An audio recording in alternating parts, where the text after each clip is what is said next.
విద్యుత్ సంస్థ అత్యంత కీలకమైనటువంటి సంస్థ.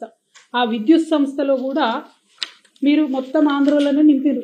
4 డైరెక్టర్లు ఉంటే 3 ఆంధ్రోలు ఉన్నారు విద్యుత్ సంస్థలో. దాని పర్యవసానం ఏం జరుగుతుంది? ఇవాళ హైదరాబాద్లో గచ్చిబౌలిలో బంజారాహిల్స్లో 4 గంటలు కరెంటు పోతుంది. ఏదైతే ఇండస్ట్రీస్ కోసం పార్కులు పెట్టినామో అందులో 3 గంటలు కరెంటు పోతుంది. ఇక రైతులనైతే పట్టించుకున్న నాదులు లేదు. ఎప్పుడు కరెంట్ వస్తుందో ఎప్పుడు పోతుందో తెలియనటువంటి పరిస్థితి ఉన్నది. మీరు మొత్తం ఆంధ్రోలను నేను 3 పేర్లు చదువుతా ఇవ్వాలి ఖచ్చితంగా.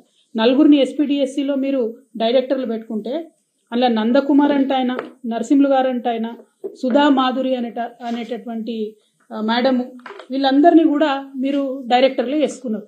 వీళ్ళను ఆంధ్రోలను డైరెక్టర్లు వేయడానికి 7 సీనియారిటీ ఉన్నటువంటి తెలంగాణ వాళ్ళను పక్కన పెట్టి ధర్మాధికారి కమిషన్ ఇచ్చినటువంటి రిపోర్టుని మీరు ఆసరాగా చూపించి, ఒక సాకుగా చూపించి ఇవాళ ఆంధ్రోలను తీసుకొచ్చి తెలంగాణ కరెంటు మలిపోయే విషయంలో మీరు ఊసబెట్టిరు. మరి కరెంట్ ఎట్లా వస్తుందండి? ఎట్లుంటుంది? తెలంగాణ ప్రయోజనాల మీద వాళ్ళకి ఏం ఇంట్రెస్ట్ ఉంటుంది? ఇదివరకు కేసీఆర్ గారు ఉన్నప్పుడు 1 నిమిషం అన్న కరెంటు పోయిందా? ఇలా హైదరాబాద్ మహానగరంలో విశ్వనగరం చేద్దాం అనుకున్న దగ్గర 3-4 గంటలు కరెంటు పోతుందంటే దీని వెనుక ఆంధ్ర కుట్ర లేదా?